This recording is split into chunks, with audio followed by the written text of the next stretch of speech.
निर्गमन अध्याय 17। चट्टान से पानी निकालना। फिर इस्राएलियों की सारी मंडली सीन नामक जंगल से निकल चली और यहोवा के आज्ञा अनुसार कूच करके रपीदीम में अपने डेरे खड़े किए, और वहां उन लोगों को पीने का पानी न मिला। इसलिए वे मूसा से वाद विवाद करके कहने लगे, हमें पीने का पानी दे। मूसा ने उनसे कहा, तुम मुझसे क्यों वाद विवाद करते हो और यहोवा की परीक्षा क्यों करते हो? फिर वहां लोगों को पानी की प्यास लगी। तब वे यह कहकर मूसा पर बुड़बुड़ाने लगे, तू हमें बाल बच्चों और पशुओं समेत प्यासा मार डालने के लिए मिस्र से क्यों ले आया है? तब मूसा ने यहोवा की दुहाई दी और कहा, इन लोगों से मैं क्या करूं? ये सब मुझे पत्थरवाह करने को तैयार है।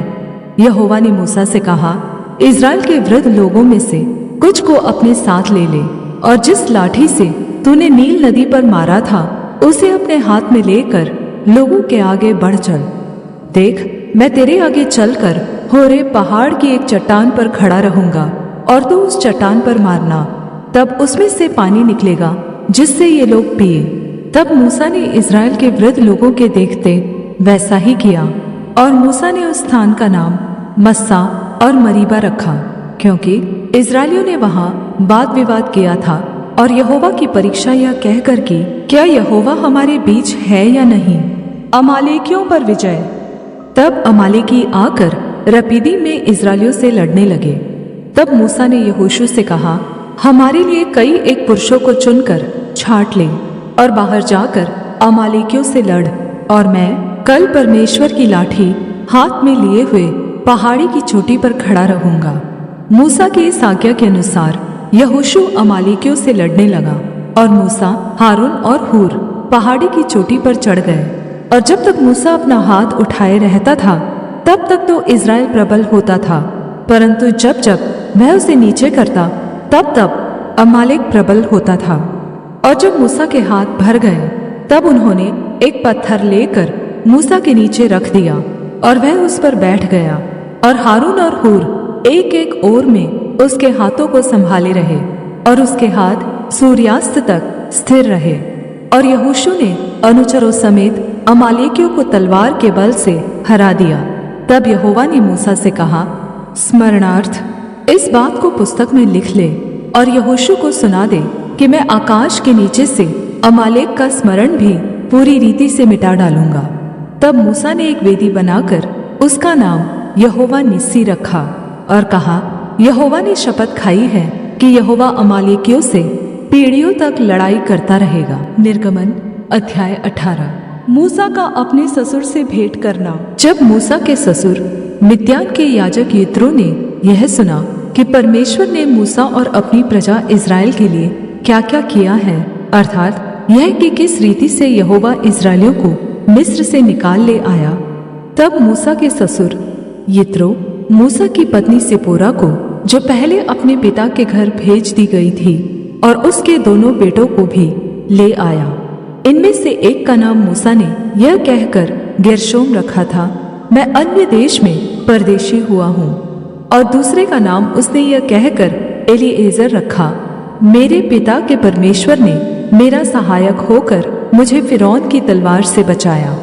मूसा की पत्नी और पुत्रों को उसका ससुर यित्रो संग लिए मूसा के पास जंगल के उस स्थान में आया जहां परमेश्वर के पर्वत के पास उसका डेरा पड़ा था, और आकर उसने मूसा के पास यह कहला भेजा, मैं तेरा ससुर यित्रो हूँ, और दोनों बेटों समेत तेरी पत्नी को तेरे पास ले आया हूँ। तब मूसा अपने ससुर से भेंट करने के लिए निकला और उसको दंडवत करके चूमा, और वे परस्पर कुशलता पूछते हुए डेरे पर आ गए।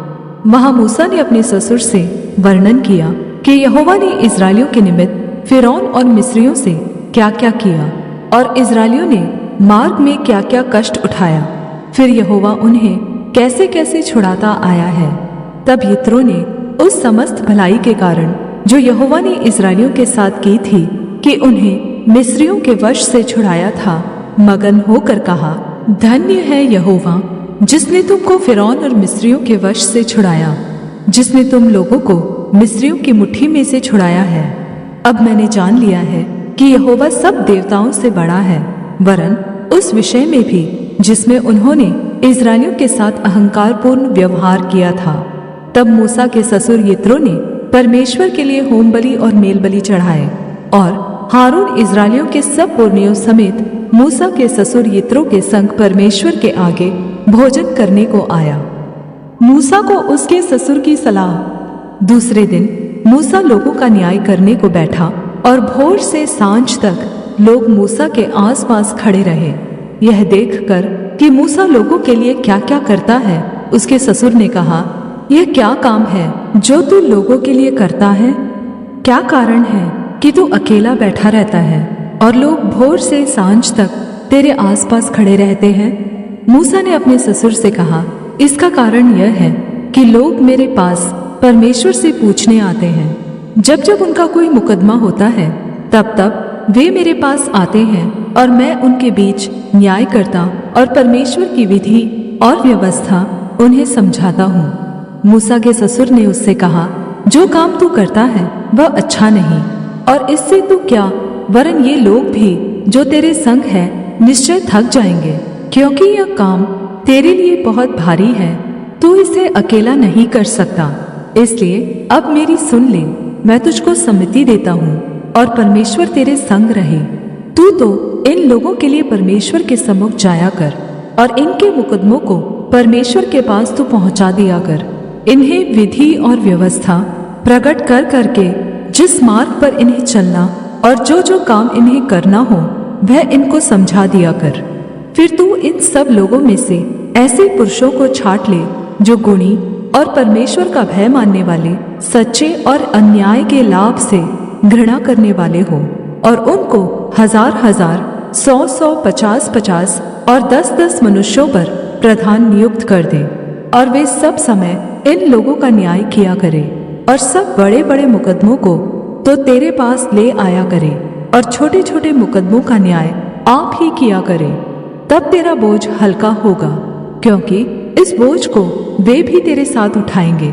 यदि तू यह उपाय करे और परमेश्वर तुझको ऐसी आज्ञा दे, तो तू ठहर सकेगा, और ये सब लोग अपने स्थान को कुशल से पहुंच सकेंगे। अपने ससुर की यह बात मानकर मूसा ने उसके सब वचनों के अनुसार किया।